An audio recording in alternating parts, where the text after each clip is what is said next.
Hello friends, welcome to Gargi classes. Date आज की 16 June 2021 और देख लेते हैं इंडियन एक्सप्रेस के इंपॉर्टेंट न्यूज़ और एक्सप्लेन पेज से इंपॉर्टेंट आर्टिकल जो अभी हम डिस्कस करेंगे। एक वीडियो सुबह पहले डाला जा चुका है जिसमें हमने एडिटोरियल और आइडिया पेज के बारे में पूरी डिटेल ले ली है। देखो, फ्रंट पेज पे हम जो न्यूज़ डिस्कस करेंगे वो इसके बारे में है। सामने आपके जो फ्रंट पेज पे है, दिल्ली हाईकोर्ट के द्वारा बेल ग्रांट कर दी गई है 3 स्टूडेंट एक्टिविस्ट को, जिनको यूएपीए के चलते केस में उनको दिल्ली पुलिस ने जेल में रख रखा था। ठीक है, तो ऐसे में जानेंगे क्या पूरा इंटरप्रिटेशन दिया है यहाँ पर हाई कोर्ट के द्वारा। इसके अलावा आगे अगर न्यूज़ देखें तो एक्सपर्ट्स का ये कहना है कि बैड लोन में और ज़्यादा सर्ज देखने को मिलेगा कोविड-19 के बाद में। तो ये राइज हो रहा है लगातार, जो नॉन परफॉर्मिंग एसेट्स है उसमें वो 13 से 15% तक बढ़ सकता है। जानेंगे इस आर्टिकल को डिटेल में। एक्सप्लेन पेज पे एक आर्टिकल डिस्कस करेंगे जो है साउथ ईस्ट मानसून से रिलेटेड। जानेंगे क्या है ये साउथ ईस्ट मानसून का पूरा मैकेनिज्म। आपने नॉर्मली साउथ वेस्ट मानसून का नाम तो सुन लिया, अब साउथ ईस्ट मानसून का मैकेनिज्म और जानेंगे, तो दोनों मिक्स करेंगे। ठीक है, तो आगे चलते हैं। इकोनॉमी पेज पर एक आर्टिकल है कि ट्विटर जो है वो सेफ हार्बर वाले प्रोटेक्शन को लूज कर सकता है, क्योंकि गवर्नमेंट ने कहा है कि जो की पोजीशन पे डिप्लॉयमेंट करना था, कोई भी सिंगल नोडल पॉइंट कॉन्टैक्ट के लिए या फिर जो भी कस्टमर्स हैं उनके ग्रीवेंसेस को एड्रेस करने के लिए ऑफिसर्स को अपॉइंट करना था, वो अपॉइंटमेंट ट्विटर के द्वारा नहीं की जा रही है। तो ऐसे में सेफ हार्बर प्रोटेक्शन जो कि आईटी एक्ट 2000 के तहत सेक्शन 79 में दिया हुआ है, तो जानेंगे इस मुद्दे को। इसके अलावा बचे हुए न्यूज़पेपर की पूरी समरी लेंगे। और एक चीज़ मैं बता दूं, ये ट्विटर वाला जो है यहाँ पर आर्टिकल, इससे रिलेटेड डिटेल आप देख सकते हो, आई बटन में लिंक दिया हुआ उस वीडियो पर जाकर के।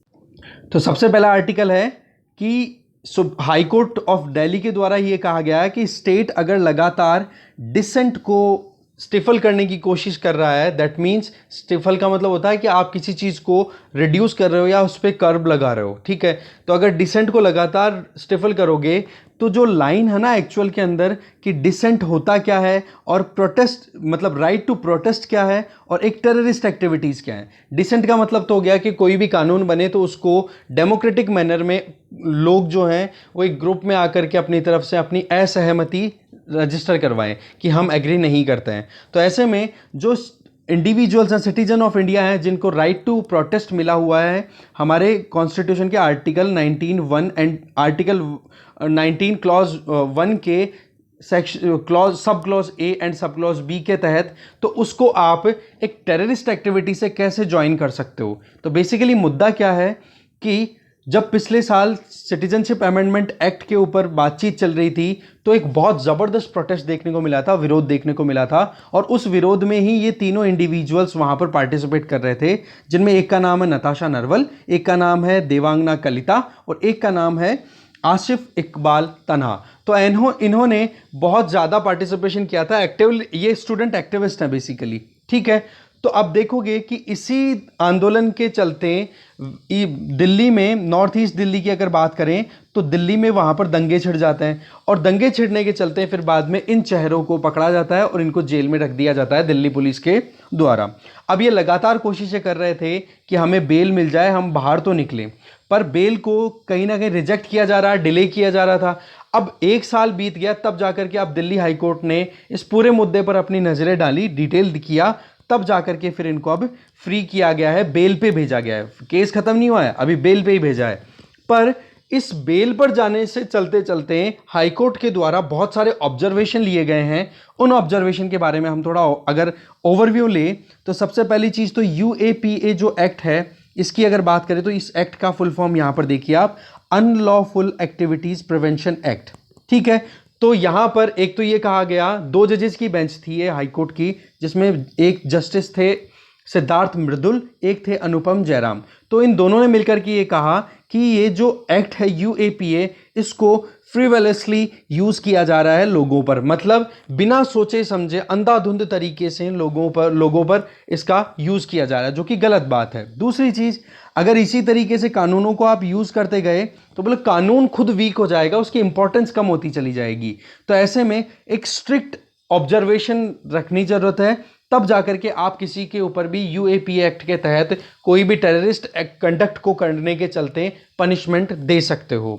देखो, प्राइमा फेसी की अगर बात करें, एक बार देखने की अगर बात करें, तो दोनों जजेस ने क्या कहा कि एक बार पहली नज़र में अगर देखें तो कोई भी तरीके से इनका जो कंडक्ट था, जो कि इन्होंने प्रोटेस्ट रजिस्टर कराया, चाहे एनआरसी की बात करो, चाहे फिर वो सीएए की बात करो, सिटीजनशिप अमेंडमेंट एक्ट की बात करो, तो बोले यूएपीए एक्ट के सेक्शंस के हिसाब से भी देखें ना, सेक्शन 15, 17 और 18, तो वहां पर भी इनकी एक्टिविटीज पनिशमेंट वाली नहीं थी जिसके तहत आपने इनको जेल में डाला है। क्योंकि सेक्शन 15 बोलता है टेररिस्ट एक्टिविटीज़ के लिए, सेक्शन 17 बोलता है कि कोई भी टेरर एक्टिविटीज़ के लिए फंडिंग अगर इकट्ठी करता है, पैसा इकट्ठा कर रहा है, तो उसको सजा होनी चाहिए। और तीसरा जो प्रोविज़न है सेक्शन 18 में, वो है कि कोई भी षड्यंत्र ऐसा रचा जाए जिसके चलते सरकार को हिलाने की कोशिश की जाए।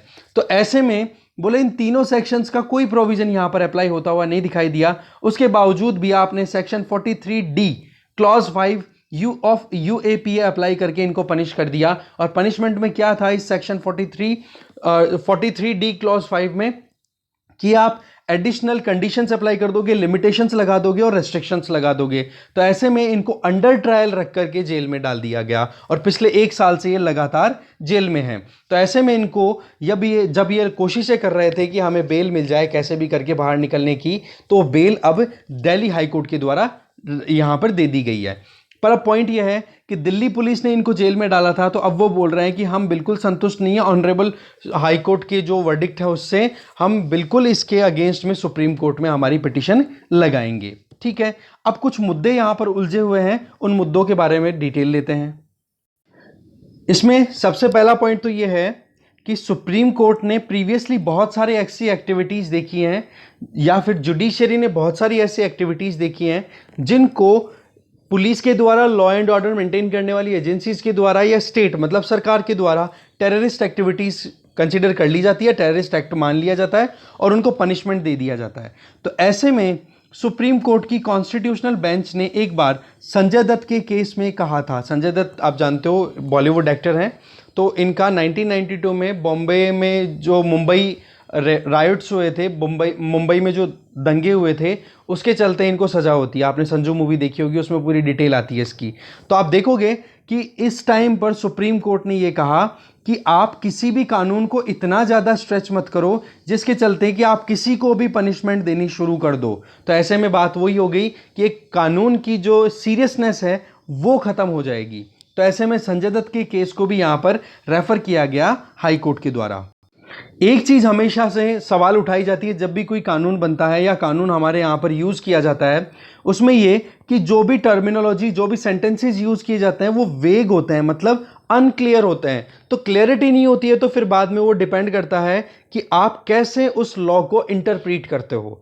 कोई भी एक सेंटेंस बोल दिया, अब उस सेंटेंस में अगर क्लियरिटी नहीं है कोई भी चीज़ की कि उसका मतलब क्या है, तो उसमें क्या होता है, फिर लॉ एंड ऑर्डर मेंटेन करने वाली एजेंसीज जो हैं वो अपने मन मुताबिक उनका मतलब निकाल लेती हैं, और फिर उसके चलते कहीं ना कहीं बहुत सारे एक आप कह सकते हो कि जहाँ पर भी प्रोटेस्ट होते हैं या इस कानून का यूज़ करके, जैसे यूएपीए का यूज़ करके, वहाँ पर पब्लिक के ऊपर बहुत ज़्यादा ज़्यादती की जाती है। ठीक है, तो ये चीज़ कहीं ना कहीं करेक्ट करने की ज़रूरत है।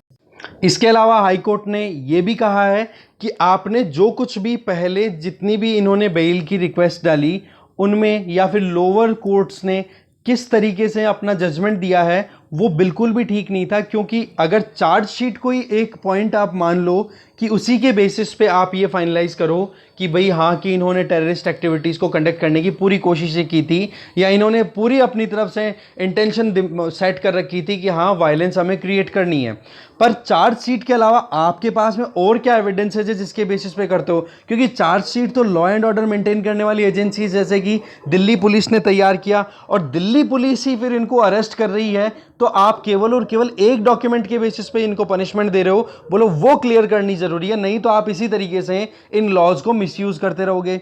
इसके अलावा राइट टू प्रोटेस्ट हमारे यहाँ पर कॉन्स्टिट्यूशन में एनविसाज किया हुआ है। आर्टिकल 19 में अगर देखो तो आर्टिकल 19 का जो क्लॉज 1 सब क्लॉज ए और सब क्लॉज बी सीधा सीधा फ्रीडम देता है कि आप पीसफुली प्रोटेस्ट कर सकते हो। पर आप कहते हो कि वहां पर दंगे फैलाए थे, तो दंगों के लिए अब आपको और ज़्यादा स्ट्रॉन्ग एविडेंसेस लाने पड़ेंगे। ये बात कही हाई कोर्ट ने दिल्ली पुलिस को। तो कहने का मतलब यहां पर ये क्लियर हो गया कि अब यहां पर कि ये लोग, इन लोगों का कन्विक्शन होना चाहिए या फिर इनको फ्री कर देना चाहिए। अब ये सारा का सारा मुद्दा दिल्ली पुलिस के ऊपर प्रेशर बन चुका है, उनको और एविडेंसेस कलेक्ट करने पड़ेंगे। तो ओवरऑल बात यह है, इन तीनों को देखो बेल तो मिल गई है, पर अभी दिल्ली पुलिस के द्वारा कोशिश ये की जा रही है कि हम जो है इसको एक तरीके से सुप्रीम कोर्ट में चैलेंज करेंगे इस वर्डिक्ट को। ठीक है, तो ये आर्टिकल 19 क्लॉज 1 सब क्लॉज ए, आर्टिकल 19 क्लॉज 1 सब क्लॉज बी, दोनों को आप राइट टू प्रोटेस्ट के पॉइंट ऑफ व्यू से देख सकते हो, क्योंकि सुप्रीम कोर्ट ने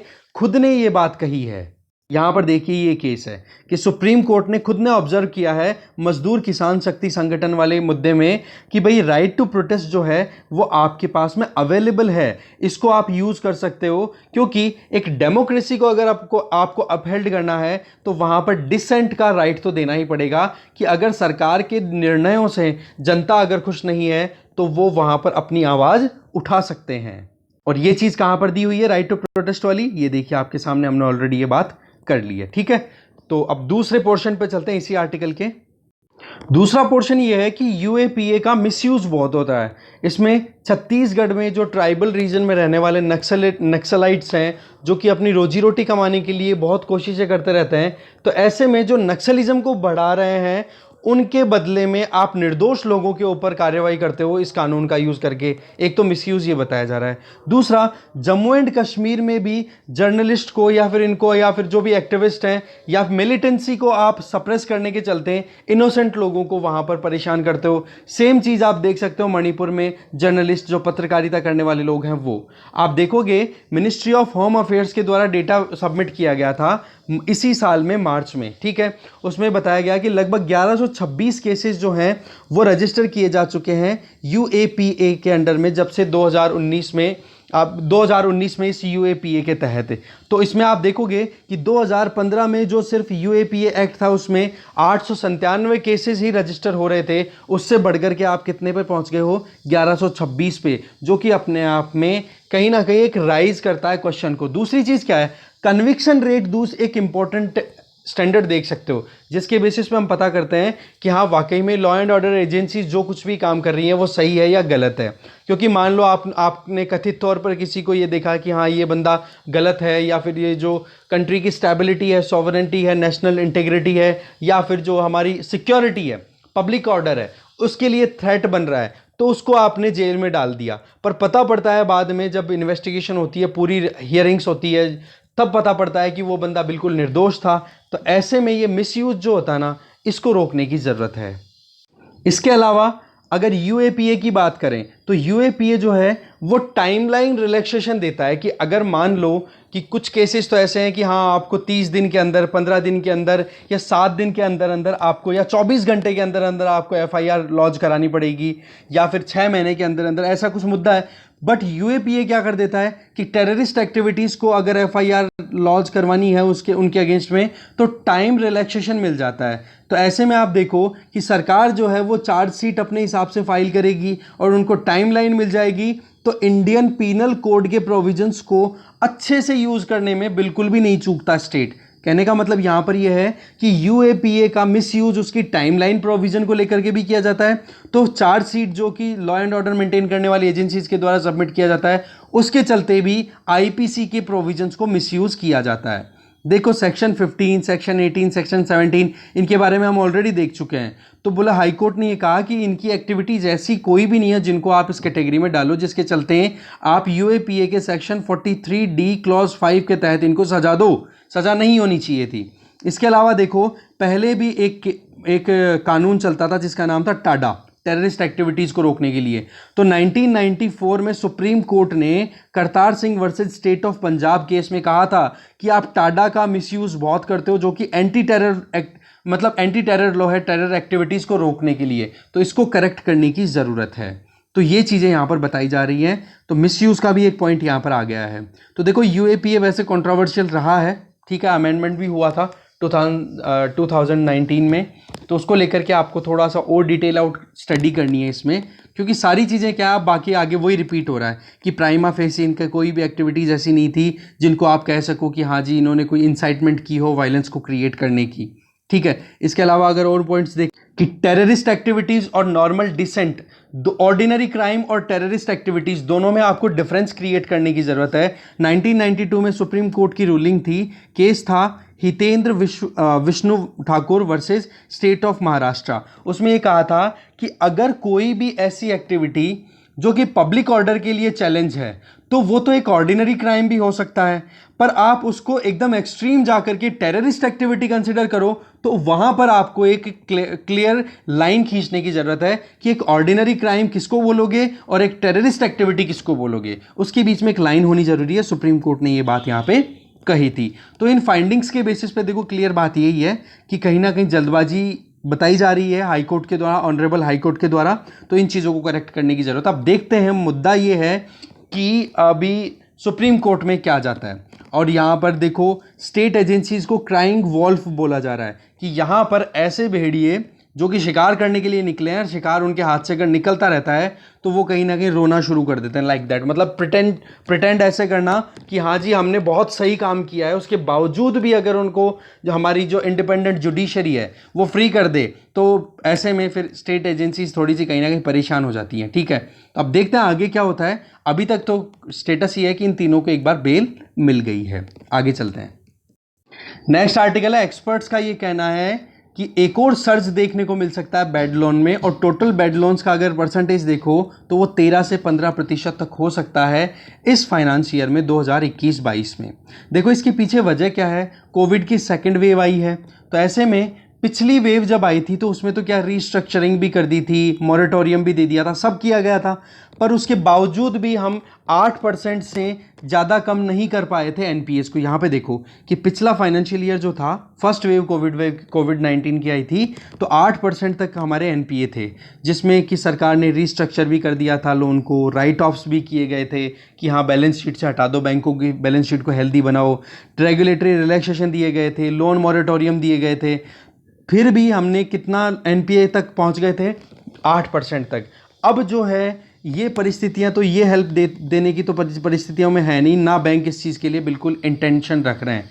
पर अभी जो पॉइंट है वो ये कि जो एनपीएज हैं वो बढ़कर के 13 से 15% तक हो जाएंगे 2021-22 के फाइनेंशियल ईयर में। इसमें देखो एक तो एनबीएफसीज और जो माइक्रो फाइनेंस इंस्टीट्यूशंस हैं, ठीक है, जो छोटे लोन देते हैं, पर्सनल लोन हो गया या कोई छोटे बिजनेस हाउसेस को लोन दिया जाता है, बोला उनको ज़्यादा परेशानियों का सामना करना पड़ेगा, क्योंकि छोटे एंटरप्रेन्योर्स की बात करो, रेस्टोरेंट लाइन की बात करो, सैलून की बात करो, टूरिज्म की बात करो, इनमें सब में कहीं ना कहीं ब्रेक लगे हुए हैं। अभी हाईली कॉन्टेक्ट सर्विस सेक्टर है वो क्राइसिस का सामना कर रहा है, तो ऐसे में एनपीएस बढ़ेंगे, इसमें कोई डाउट है ही नहीं।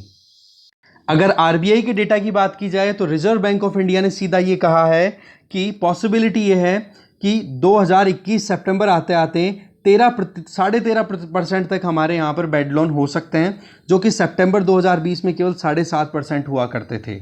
ठीक है, इसका मतलब ये हो गया कि जितना उधार दिया हुआ चल रहा है ना मार्केट में, उसका अमाउंट अगर देखो तो 108.33 लाख करोड़ है, तो उसमें से बोले 14.6 लाख करोड़ रुपया बैड लोन में कन्वर्ट हो जाएगा, कि जिसके आने के चांसेस बहुत कम हो गए हैं। तो ऐसे में एनपीए कितना हो जाएगा, लगभग 13.5%, ये एक्सपेक्टेड है आरबीआई का, जबकि एक्सपर्ट्स ने क्या कह दिया है 13 से 15% के बीच में वेरी कर सकता है, ज़्यादा भी हो सकता है। ठीक है, बाकी ये चीज़ हमें पता ही है कि tourism, hospitality, restaurant, salon, aviation sector, construction sector, इनको किस तरीके से परेशानियों का सामना करना पड़ रहा है। अल्टीमेटली देखो, जब तक पूरी इकोनॉमी ट्रैक पे नहीं आएगी तब तक रीपे नहीं होंगे लोन, और ये बैड लोन जो हैं वो लगातार बढ़ते जाने के चांसेस हैं, और वही कंसर्न हमने यहाँ पे देखा। आगे चलते हैं। वर्ल्ड पेज पे एक छोटी सी न्यूज़ है कि 2013 में यहाँ पे देखो ताइशान करके जगह है चाइना में, वहाँ पर एक न्यूक्लियर रिएक्टर से जो आप कहोगे कि रेडियो एक्टिव मटीरियल है उसका रिलीज़ हो गया था, तो उसको लेकर के चाइना के ऊपर सवाल उठाए जा रहे थे कि वहाँ पर ज़रूर कुछ ना कुछ लीकेज जो है जिनके चलते हेल्थ इश्यूज़ आने लगे होंगे वहाँ के लोगों को। तो चाइना ने इस रिपोर्ट को, जो कि CNN के द्वारा रिपोर्ट ये किया गया था, और एक चीज़ और, ये ताइशान प्लांट है ना, न्यूक्लियर पावर प्लांट, इसमें फ्रांस की कंपनी के भी स्टेक्स थे। ठीक है, 2013 का इंसिडेंट है ये। तो ऐसे में चाइना के खिलाफ अभी आप देख सकते हो चारों तरफ वैसे ही माहौल बहुत नेगेटिव बना हुआ है। तो चाइना ने इस रिपोर्ट को कहा कि बिल्कुल गलत है ये रिपोर्ट, और कोई अगर न्यूक्लियर लीकेज हुआ भी था तो वहाँ पर अभी लगभग 8 साल हो गए, बोला 8 साल में कोई abnormal environmental radio active level नहीं देखने को मिला। मतलब कि एनवायरनमेंट के अंदर रेडियो एक्टिव सब्सटेंस हमें नहीं मिली है, जिसके चलते जो हेल्थ इश्यूज आ सके वहाँ के लोकल लोगों को। तो ये चीज़ है। तो कई बार पूछा जाता है ताइशान, ठीक है, ताइशान चाइना, ध्यान रखेंगे आप। आगे चलते हैं।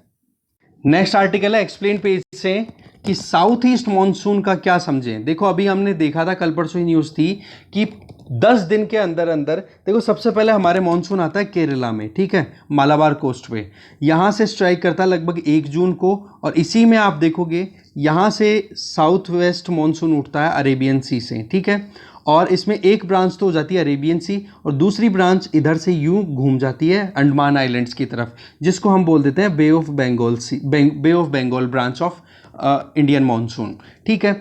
अब ये जो बे ऑफ बंगाल ब्रांच है ना, ये यहाँ से अट्रैक्ट होती है, इस तरीके से टिल्ट हो जाती है, यूं घूमती है, ठीक है, और ये साउथ वेस्ट मॉनसून वाला जो एक ब्रांच है वो ऐसे चली जाती है। इसकी वजह क्या है, यहाँ पर आप देखोगे हमारे क्या है, थार डेजर्ट है, यहाँ पर गर्मियों में टेम्परेचर राइज होता है तो बन जाता है यहाँ पर लो प्रेशर। लो प्रेशर जो होता है वो अपने आप में इस यहाँ की हवाओं को अपनी तरफ अट्रैक्ट करता है और यहाँ की हवाओं को भी अपनी तरफ अट्रैक्ट करता है। तो ये अट्रैक्शन पॉइंट है, यहाँ पर बनता है। तो ये हवाओं की डायरेक्शन आपको इस तरीके से आपको समझ में आनी चाहिए। तो ऐसे में इस तरफ से जो हवाएं उठ रही हैं अरेबियन सी से, ये तो देखो साउथ वेस्ट मॉनसून है, क्योंकि अगर आपको डायरेक्शन का पता हो तो नॉर्थ साउथ ईस्ट वेस्ट, तो इस दिशा से हवाएं ये उठ रही हैं, तो ये हो गया साउथ वेस्ट मॉनसून। दूसरी तरफ बे ऑफ बंगाल की जो ब्रांच है वो बे ऑफ बंगाल के ऊपर से इस तरीके से घूम के जा रही है, तो इस तरफ आप देखोगे तो हवाओं की डायरेक्शन क्या है, ये, इसका मतलब क्या हो गया, साउथ ईस्ट मॉनसून। तो हम अभी जो बात कर रहे हैं वो है इस तरफ वाले मॉनसून की, ठीक है, इसमें जो टाइटल में जो दिया हुआ है। तो बेसिकली आप देख सकते हो कि अभी जून मंथ में जितना रेनफॉल होना चाहिए उसके कंपैरिजन में कंट्री में नॉर्मल या फिर नॉर्मल से ज़्यादा रेनफॉल हमें मिला है, छोड़ करके 2 स्टेट्स को, एक तो आप गुजरात को छोड़ दो, एक दिल्ली को छोड़ दो, सॉरी मैं भूल गया, जम्मू एंड कश्मीर को छोड़ दो, या फिर नॉर्थ ईस्ट के ये 2-3 स्टेट्स हैं इनको छोड़ दो। बाकी पूरे देश में ग्रीन वाला जो पोर्शन है वो नॉर्मल है। ये जो स्काई ब्लू कलर है इसका मतलब है एक्सेस में रेनफॉल है, और ये देखो आप डार्क ब्लू कलर है वो लार्ज एक्सेस है, यहाँ पर आप देखो, ठीक है, और डेफिसिट रेनफॉल कहीं ना कहीं हमें नॉर्थ ईस्ट में देखने को मिल रही है। तो पॉइंट क्या है कि एक तो देखो केरला में ये मॉनसून सबसे पहले आता है ना, तो अब की बार 2 दिन लेट था, उसके बावजूद 10 दिन के अंदर अंदर पूरे इंडिया की मैक्सिमम लैंडमास 80% लैंडमास को मॉनसून ने कवर भी कर लिया है। तो कहने का मतलब बहुत स्पीड से आया है अब की बार मॉनसून, ये बात है मेन। तो सवाल ये उठता है कि अब की बार इतना जल्दी क्यों हुआ, तो इसके पीछे सवाल का जवाब है साइक्लोन यास, जो कि बे ऑफ बंगाल में ओरिजिनेट हुआ। और साइक्लोन यास अगर जनरेट हुआ तो मैंने आपको पूरा मैकेनिज्म बताया हुआ है। साइक्लोन वाली जो वीडियो है उसका भी लिंक मैं डिस्क्रिप्शन बॉक्स में शेयर कर रहा हूँ, या अभी मैं टाइमिंग देख लेता हूँ, 1 सेकंड रुकिए आप। आई बटन में मैंने लिंक शेयर कर दिया है, आप साइक्लोन्स के बारे में पूरी डिटेल ले सकते हो, ठीक है। तो ऐसे में साइक्लोन यास जो आया वो क्या लो प्रेशर क्रिएट करता है अपने सेंटर में, और वहाँ पर क्या हवाएं फिर चारों तरफ से इकट्ठी होनी शुरू हो जाती है।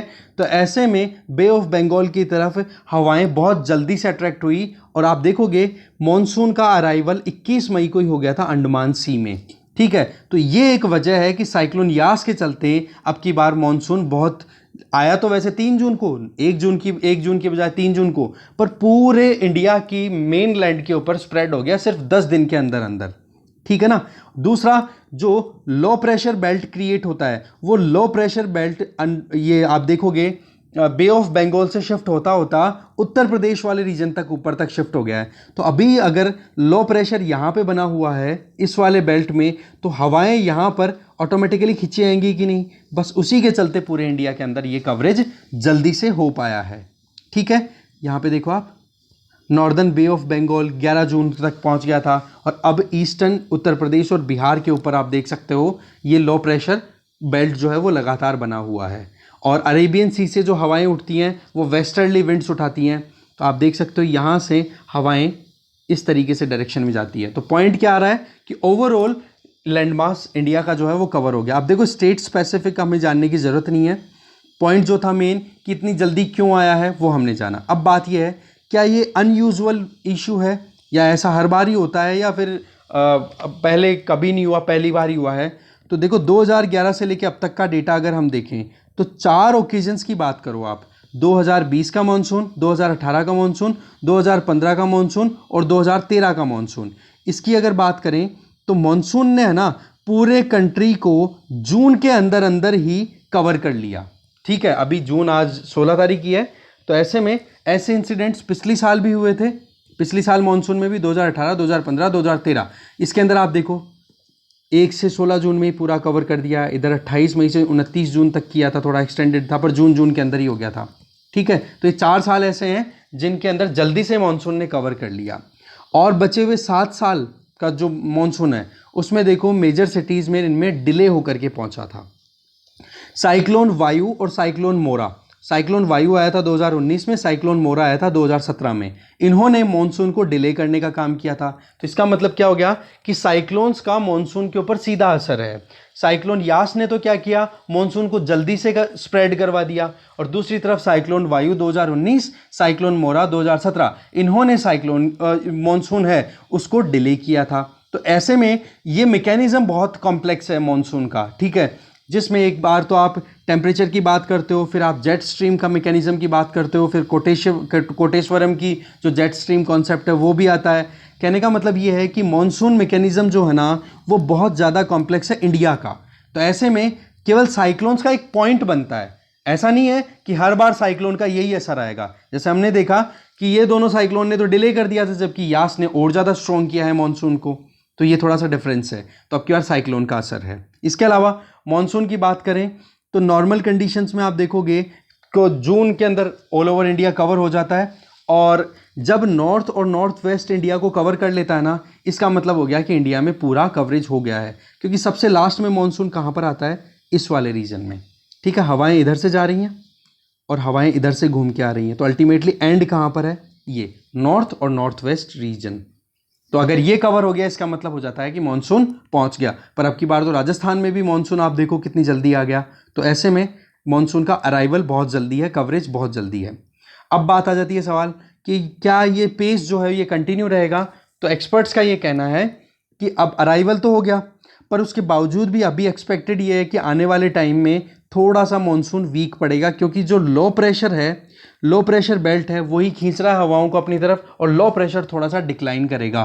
तो ऐसे में क्या हो जाएगा, लो प्रेशर डिक्लाइन कर रहा है, इसका मतलब हो जाएगा कि वहां पर टेम्परेचर और बढ़ेगा, मतलब रेनफॉल डाउन रहने के चांसेस हैं। लो प्रेशर कम, हवाएं कम अट्रैक्ट होंगी, तो रेनफॉल भी कम।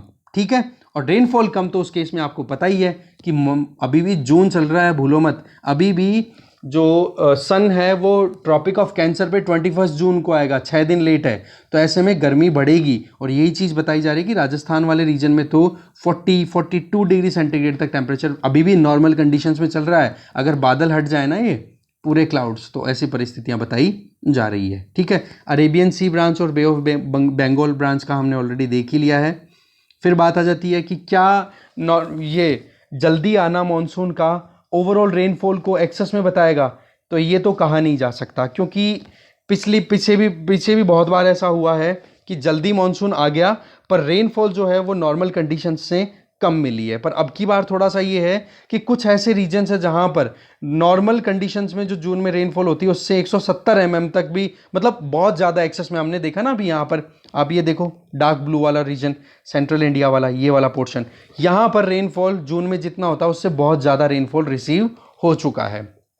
अब बात आ जाती है इसका एग्रीकल्चर प्रैक्टिस पे क्या असर पड़ेगा। तो बोले केरल में तो देखो पेडी की जो ट्रांसप्लांटेशन है वो शुरू हो गई है। आपको पता होगा चावल क्यारियों में लगाया जाता है, पहले छोटी छोटी सैपलिंग्स तैयार की जाती है, ठीक है, नर्सरी के अंदर। फिर उनको ले जा करके आप बड़े खेत में ले जा करके ट्रांसप्लांट करते हो, उनको बुआई करते हैं, ठीक है। तो ऐसे में अभी केवल केरला ही एक ऐसा स्टेट है जहां पर ये ट्रांसप्लांटेशन शुरू हो गया है, पैडी मतलब चावल का। जबकि और दूसरे स्टेट्स में अभी तो कहीं ना कहीं दूर है, चाहे आप महाराष्ट्र की बात करो चाहे कर्नाटका की बात करो, तो फार्मर्स अभी वेट ही कर रहे हैं। तो आप देखो कि मॉनसून का हमारी इकोनॉमी पर सीधा असर, ठीक है ना। उड़ीसा, वेस्ट बंगाल भी अभी तक तो क्या ट्रांसप्लांटेशन स्टेज पर नहीं पहुंची है पैडी। फिर बात आ जाती है कि अर्ली मॉनसून है तो इसका मतलब शॉर्टर समर हो जाएगी, ठीक है। तो पॉइंट यहाँ पर यह है समर अभी शॉर्ट नहीं है, बस इतना सही है कि जब तक बारिश का असर है तब तक ठीक है, नहीं तो लो प्रेशर डाउन होगा, लो प्रेशर का जो इन्फ्लुएंस है वो डाउन होगा तो टेम्परेचर राइज होगा, तो गर्मी तो अभी बनी हुई है जैसा कि नॉर्मली राजस्थान में आप फील कर सकते हो। इसके अलावा फिर बात आ जाती है कि क्या ये क्लाइमेट चेंज का एक पैटर्न है। तो देखो एक्सपर्ट्स का, कुछ एक्सपर्ट्स तो हैं क्लाइमेट एक्सपर्ट, बोले कि ये क्लाइमेट चेंज के चलते आपको यहाँ पर ज़्यादा रेनफॉल दिखने को मिल रही है। कुछ रीजन ऐसे हैं जैसे हमने देखे ना रेड पोर्शन वाले, कि वहाँ पर तो ड्राई स्पेल चल रहा है और बाकी रीजन्स में एक्सेस में आपको रेनफॉल मिल रहा है। इसका मतलब ये क्लाइमेट चेंज का ही असर है। जबकि ये जो सिचुएशन है, इस तरीके का वेरिएशन जो है मॉनसून में, ये देखो ट्रेंडिंग है। आप पढ़ते हो कि हमारी एग्रीकल्चर जो है वो डिपेंड करती है मॉनसून पे, और मॉनसून एक इरानियस या फिर एराटिक बिहेवियर रखता है कि पिछली साल जो रेनफॉल का पैटर्न रहा एग्जैक्टली वही रेनफॉल अब की बार रहे, कोई गारंटी नहीं है। तो ये चीज़ें हम बार बार पढ़ते रहते हैं, राइट। आगे चलते हैं, तो मॉनसून के बारे में पूरी डिटेल ले ली, आगे देखते हैं। फिर आ गए हम इकोनॉमी पेज पे। इकोनॉमी पेज पे एक आया कि ट्विटर को जो सेफ हार्बर का प्रोटेक्शन मिला हुआ है वो हट जाएगा। तो आप देखोगे इंफॉर्मेशन टेक्नोलॉजी एक्ट 2000 में सेक्शन 79 है जिसमें सेफ हार्बर का प्रोविज़न है। सेफ हार्बर का मतलब आप जानोगे कि मान लो कोई सोशल मीडिया प्लेटफॉर्म है, फॉर एग्जांपल ट्विटर की हम बात कर रहे हैं तो ट्विटर ही आप ले लो। तो ट्विटर पे अगर कोई अपने अकाउंट से कोई ऐसी इन्फॉर्मेशन शेयर करता है जो कि बहुत गलत है, पब्लिक ऑर्डर को, मोरालिटी को, इनको हार्म कर सकता है, तो ऐसे में सरकार जो है वो एक्शन ले सकती है इस यूज़र के खिलाफ कि भाई आपने ये गलत इन्फॉर्मेशन क्यों शेयर की, डिसइन्फॉर्मेशन क्यों शेयर की, आपने वायलेंस को आउटब्रेक करवा दिया या फिर सिस्टम को बिल्कुल एक तरीके से हिला के रख दिया है, तो आपको इसके लिए सज़ा दी जाएगी। तो ऐसे में प्लेटफॉर्म क्या है, ट्विटर। तो क्या ट्विटर की कोई जिम्मेदारी होनी चाहिए? तो देखो जब तक सेक्शन 79 नहीं था तब तक तो ट्विटर की जिम्मेदारी थी कि ट्विटर पे अगर कोई भी पोस्ट डाली जाती है और वो पोस्ट अगर कहीं पर भी national sovereignty, security, public order, morality, इनके लिए अगर मुश्किल पैदा करता है तो ऐसे में ट्विटर की जिम्मेदारी हो गई कि आपने उस पोस्ट को प्रमोट क्यों किया, आपने डिलीट क्यों नहीं किया। अब हमें पता है कि ये सोशल मीडिया प्लेटफॉर्म्स हैं, ये बिल्कुल ओपन एंडेड है, बहुत सारे यूजर्स हैं, कोई भी स्टेटमेंट शेयर कर दे। तो ऐसे में ट्विटर जैसी सोशल मीडिया प्लेटफॉर्म्स को प्रोटेक्शन देने के लिए सेक्शन 79 ऐड किया गया था और ये कहा गया था कि आपके ऊपर कोई आंच नहीं आएगी, आप एकदम ओपनली चलो। ठीक है, तो ये है सेफ हार्बर का प्रोविजन कि मतलब जो यूजर ने, जिसने ये कमेंट डाला है जिसके चलते सिस्टम बिगड़ गया, तो उसी यूजर को पर्टिकुलर को सजा मिलेगी, ना कि ट्विटर को या फिर दूसरे सोशल मीडिया प्लेटफॉर्म को। अब मुद्दा क्या है कि देखो 26 मई को ministry of electronics and information technology के द्वारा नए रूल्स इंप्लीमेंट किए गए हैं एथिकल कंडक्ट को लेकर के। तो उन रूल्स के तहत इन सोशल मीडिया प्लेटफॉर्म्स को नोडल कॉन्टैक्ट ऑफिसर्स को अपॉइंट करना था कि जहां पर कोई भी यूज़र, कोई भी कस्टमर अगर अपनी ग्रीवेंसेस लेकर के जाता है, कोई भी अपनी परेशानी, तो उनको वहां पर सॉर्ट आउट किया जा सके। तो उन चीज़ों को फुलफिल करने में ट्विटर बोले बहुत पीछे है। तो ऐसे में जो सेक्शन 79 में सेफ हार्बर वाला प्रोविज़न दिया हुआ है ना इन सोशल मीडिया प्लेटफॉर्म्स को, वो ट्विटर के लिए अब अवेलेबल नहीं होगा, ट्विटर अगर इन सारे प्रोविजंस को इंप्लीमेंट नहीं करती है तो ये है पूरा मुद्दा, समझ गए। तो और चीज़ें डिटेल में देखने के लिए लिंक डिस्क्रिप्शन बॉक्स में भी शेयर किया हुआ है मेरा, सॉरी बोलते बोलते स्लिप ऑफ टंग हो जाता है, डिस्क्रिप्शन बॉक्स में मैंने शेयर कर दिया है, बाकी आई बटन में शुरुआत में मैंने डाल ही दिया था। ठीक है, अब देख लेते हैं न्यूज़पेपर की पूरी समरी। इकोनॉमी पेज से अगर स्टार्ट करें तो देखो यूरोपियन यूनियन और यूएस के बीच में एयरबस बोइंग को लेकर के जो 17 साल पुरानी टसल चल रही थी, अब उसमें कहीं ना कहीं थोड़ी बहुत सक्सेस मिली है। इसके अलावा आप देखोगे क्लाउड टेल करके एक कंपनी है जो कि अमेजॉन इंडिया के साथ में कोलैबोरेट करके काम करती है, तो उन पर 54.5 करोड़ रुपीस का सर्विस टैक्स क्लेम किया जा रहा है जीएसटी के द्वारा, वो चीज़ देखी जाएगी, देखते हैं क्या होता है आगे।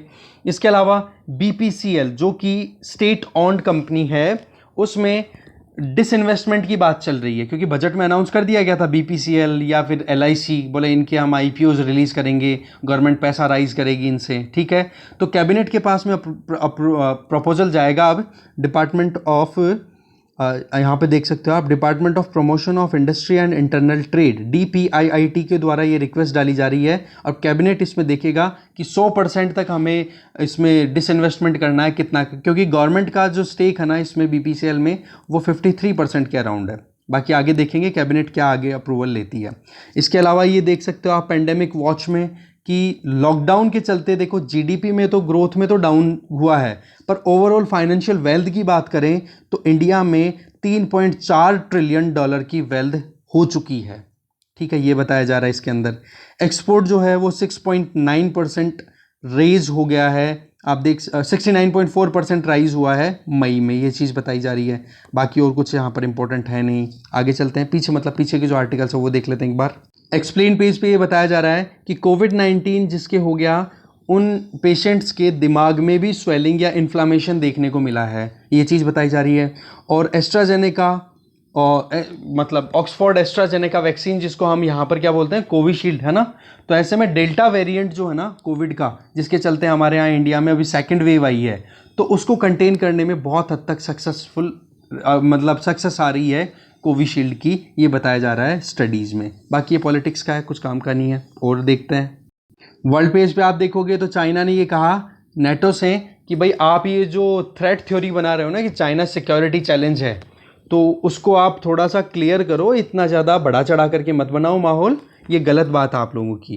क्योंकि चाइना को देखो कंटेन करने के लिए पूरी तरफ से कोशिशें की जा रही हैं। ईरान में इलेक्शन होने वाले हैं, तो आयतुल्ला अली खमेनी ये एक रिलीजियस लीडर है वहाँ पे, तो ये बहुत इंपॉर्टेंट रोल प्ले करने वाले हैं इस टाइम पे जब ईरान में इलेक्शन होंगे। कल एक न्यूज़ भी थी, ईरान ने अपना खुद का एक वैक्सीन भी तैयार कर लिया है। ठीक है, इसके अलावा पीछे चलते हैं। और बाकी फ्रंट पेज पे आप देखोगे तो राजस्थान में अनलॉक की सिचुएशन शुरू हो रही है। 50% तक अलाउ कर दिया गया है कि हाँ रेस्टोरेंट में जितनी स्ट्रेंथ है उस जितनी बेंचेज हैं उनका 50% तक बैठ करके लोग खाना खा सकते हैं। मॉल्स, जिम्स, इनको भी पार्शियली ओपन करने की बात कर दी है। बाकी तो देखो डोमेस्टिक न्यूज़ इतनी कुछ काम की है नहीं। बाकी ये कहा जा रहा है भारत बायोटेक के द्वारा कि 150 रुपये पर डोज़ के हिसाब से अगर आप बात कर रहे हो तो ये सस्टेनेबल नहीं है, ज़्यादा लंबे समय तक नहीं चलेगा क्योंकि कॉस्टिंग बहुत ज़्यादा है। तो देखते हैं आगे गवर्नमेंट क्या फाइनल करती है चीज़ों को। कर्नाटका में स्मार्ट आईसीयूज़ टेक्नोलॉजी का यूज़ करके काम करना बहुत ही बढ़िया। ठीक है, ट्रेंड स्पेशलिस्ट की शॉर्टेज को ध्यान में रखते हुए टेक्नोलॉजी को यूज़ किया गया है कर्नाटका में। ओके, तो देखो डिस्कशन में मेन चीज़ें थी उनको डिटेल में देख लिया, बाकी समरी ले ली।